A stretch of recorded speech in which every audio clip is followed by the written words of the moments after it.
Salut à tous, aujourd'hui on se retrouve pour une superbe opportunité. Donc comme vous le voyez, c'est pour le jardin et les plantes. Alors, il y a déjà des applications là-dessus, il y en a pas mal, mais vous allez voir, c'est assez facile de prendre quelque part de marché. Donc, on va déjà voir un petit peu ce qui se fait. Alors ça, c'est une des plus grosses apps, on va dire, c'est celle qui fait de la pub et tout ça. Enfin, c'est vraiment la plus grosse, c'est une application chinoise. Ils ont vraiment pas mal d'utilisateurs, plusieurs millions, je crois que c'est plus de 5 millions, quelque chose comme ça, de téléchargements et tout ça. Donc c'est une très grosse app. Ils font 600 000 par mois. Enfin, c'est pas... On va pas faire ça dès le début, en tout cas.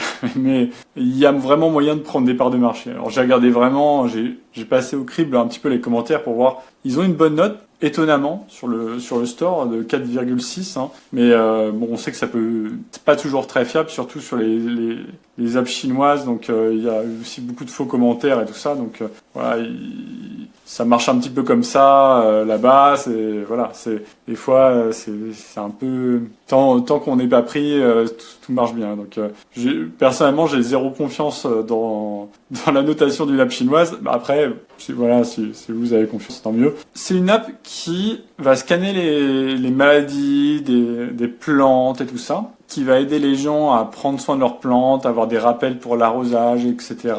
Plein de petits conseils comme ça. Donc en soi, pas grand chose d'extraordinaire, mais ça permet aussi de scanner les plantes pour savoir qu'est-ce que c'est, tout ça. Donc ça peut être aussi technologiquement un peu plus compliqué, mais bon, ça encore rien d'impossible. Hein. Mais a priori, ça ne marche quasiment pas. En plus, il y a un essai gratuit de 7 jours et après vous êtes débité automatiquement avec le store qui vous débite automatiquement. Donc c'est une pratique commerciale un peu limite, quoi, on va dire. Là il y a beaucoup de gens qui s'en plaignent, ils ont l'impression d'avoir pris une application gratuite et au final ils se retrouvent à payer. Donc vraiment pas terrible. Alors l'application en soi est pas non plus mauvaise, mais bon, on peut faire mieux maintenant. Ça a été fait en 2022. Je pense qu'ils utilisent quelques IA et ça forcément pour retrouver avec la reconnaissance pour les plantes, mais ça a pas l'air d'être super au point comparé à d'autres apps. Moi, j'ai utilisé une app qui s'appelait PlanteNet, qui est beaucoup plus performante que celle-là. Donc, il y en a plein des apps qui font ça. Ça, c'est pas le but, c'est pas de concurrencer ces apps-là. Ce serait plus de concurrencer le soin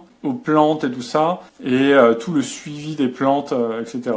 Donc là, ils ont aussi des gros problèmes d'information parce qu'ils sont sur trop de marchés en même temps, et on se retrouve avec des climats totalement différents et tout ça, donc des conseils qui peuvent être bons pour un certain climat qui ne sont pas pour d'autres. Et j'ai vraiment l'impression, à ce que j'ai vu dans les commentaires, qu'ils ne sont pas du tout adaptés, en tout cas au climat européen, et même américain. Donc là, il y a vraiment une opportunité. Leurs conseils sont pourris. Des fois, ils disent arroser tous les 5 jours cette plante alors qu'il faut l'arroser tous les 20 jours. Enfin, ils sont pas au point. Quelqu'un qui fait une app comme ça là-dessus, avec des informations précises, avec de la qualité, hein, de toute façon, si vous faites quelque chose de bien, de qualitatif, on va dire, que vous mettez en avant votre application, que ce soit par la pub, par les réseaux sociaux, etc.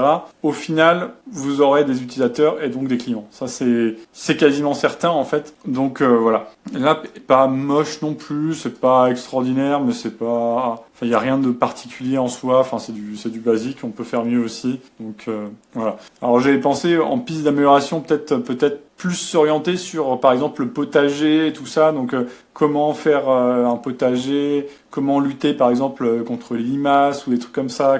Enfin, tout ça. Je pense que ça peut être plus intéressant. Il y a peut-être plus moyen de monétiser. Là-dessus, il n'y a pas énormément de concurrence. Donc, c'est beaucoup plus... On va dire que ce serait faire de la concurrence un petit peu indirecte. Mais vous pouvez aussi aller en frontal directement là-dessus et récupérer quelques parts de marché. Hein. Je pense qu'il y a quand même de la marge. Sur 600 000, bon, il y a une grande partie pour eux qui doit partir en pub, mais mettons que sur 300 000 de bénéfices, vous pouvez peut-être vous prendre un petit 20 000 et pour une personne ou deux, c'est toujours ça de prix. Donc, on va noter rapidement cette opportunité pour voir si vraiment c'est quelque chose d'intéressant ou pas. Alors, rentabilité de la concurrence. Là, on est sur du 17. Hein, c'est très rentable. Là, je vous montre cette app-là en particulier, mais il y en a d'autres. Hein. Donc, il y a pas mal de concurrence et il y a pas mal de rentabilité sur la concurrence. Donc ça, c'est vraiment un bon signal Voilà, donc faut faire attention à pas se perdre non plus dans la masse. Donc c'est là où il faudra faire toute une campagne sur les réseaux sociaux et tout ça, faire des shorts qui accrochent et tout ça. Donc ça c'est toute une partie marketing qu'il faut prendre soin. Ensuite, demande du marché, là on est sur du 17. Clairement, il y a une demande de marché énorme. Saturation du marché, là on est sur du 11. Le marché est un peu saturé, mais encore une fois, quand on voit qu'il y a une route qui est bouchée, si on va aller tous au même endroit, et ben on peut prendre une route un petit peu sur le côté, une petite allée, hop, et qui peut retourner au même point. Donc je pense que les réseaux sociaux c'est sous-estimé, c'est vraiment sous-estimé, surtout pour ces apps-là. Hein. Eux ils sont chinois, ils vont pas s'emmerder à faire des shorts en français et tout ça. Donc voilà, c'est clairement, il y a des opportunités. Ils vont pas s'embêter non plus à se faire une chaîne YouTube en français pour vous aider à avoir des conseils en jardinage et tout ça. Donc ça, si vous avez un jardin, si vous pouvez le faire, c'est encore mieux. Hein. Clairement, les utilisateurs, ils se sentiront qu'il y a vraiment des gens derrière, que c'est pas juste quelqu'un comme ça qui fait l'application et qui les laisse tomber. Après, si vous avez un modèle plus de court terme, bah short tout simplement, Reels, short, TikTok, enfin tout ça. Ça va être vraiment court terme. Et puis la pub aussi, vous pouvez essayer doucement. Hein, allez-y progressivement, hein, bien sûr, comme toujours. Voilà. Monétisation potentielle, là, on est sur du 17. Énorme monétisation. Opportunité d'amélioration. Là, je vais mettre un 16. Il y a quand même énormément de choses à améliorer, que ce soit en qualité, parce que là, leurs IA et ça sont pas terribles. Je pense qu'ils utilisent peut-être des IA chinoises qui sont un petit peu en dessous des IA américaines actuellement, mais ça doit coûter moins cher aussi pour eux, donc ils doivent être plus rentables là-dessus. À voir si vous y arrivez de ça. Encore une fois, c'est un truc où personnellement, je l'ai jamais fait.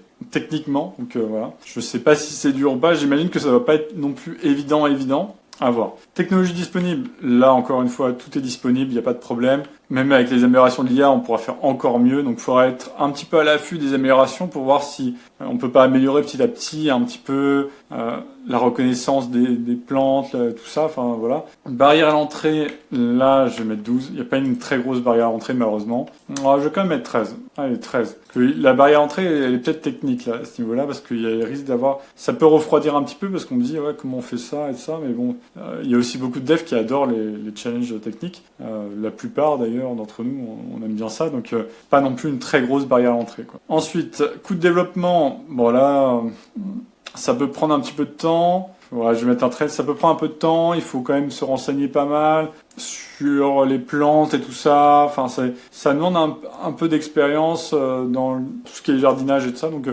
pense que voilà. Bon, après, toutes les informations sont disponibles sur Internet. Hein, si vous avez besoin, à la limite, vous demandez à ChatGPT pour les informations. Vous vérifiez un petit peu avec les sources qu'il vous donnent et tout ça. Et puis voilà. Mais si vous avez 2-3 sources qui vous disent la même chose, au bout d'un moment, bon, c'est que c'est sûrement vrai.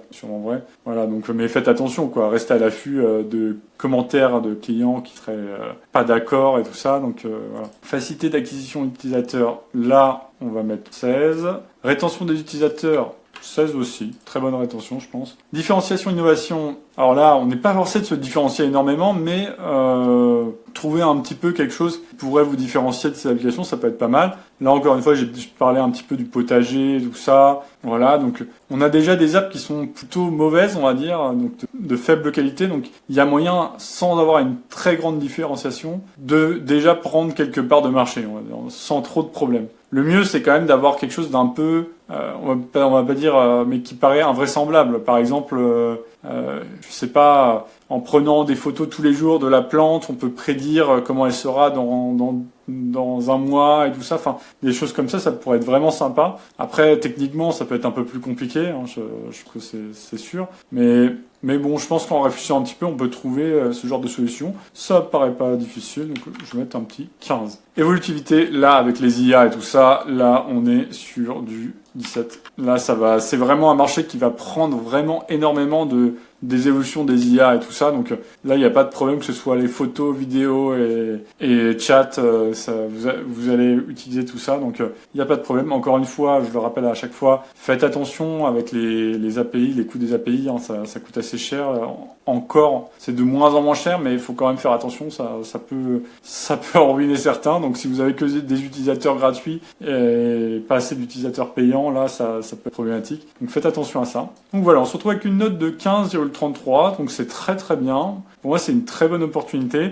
Prendre un marché comme ça qui est un peu plus mature et y aller frontalement, on va dire, ça peut paraître un peu bête des fois, mais c'est aussi une opportunité parce que on sait qu'il y a des clients, on sait qu'il y a des opportunités. Donc là, si vous faites votre promotion de votre côté, vous savez que vous avez des gens qui vont être intéressés, c'est sûr à 100%. Donc pour moi, c'est quand même moins risqué, même s'il y a des gros concurrents derrière qui sont bien implantés. Mais là, on voit même cette application, elle date de 2022. Hein. Ils ont en 2 ans, ils ont réussi à se faire. Ils ont 5 millions de téléchargements, 200 000 par mois, ils font 600 000 de chiffre d'affaires. Bon, ils ont mis beaucoup en pub, c'est sûr, mais quand même, ils ont réussi sans trop de problèmes à s'implanter en 2 ans. Donc honnêtement, prendre quelques parts de marché à ces grosses apps, je ne vois aucun problème, surtout en passant par les réseaux sociaux. Donc voilà, ça c'est tout pour aujourd'hui. Si ça vous intéresse, tous les jours je fais une petite opportunité d'application. J'essaie de décrypter un petit peu, de voir quelles sont les améliorations possibles, comment la promouvoir. Donc voilà, pour le moment je fais des apps. Après je passerai un petit peu plus sur les sites web, les SaaS et tout ça. Voilà, donc si ça vous intéresse, abonnez-vous et je vous souhaite une bonne journée, bonne soirée, à bientôt. Salut!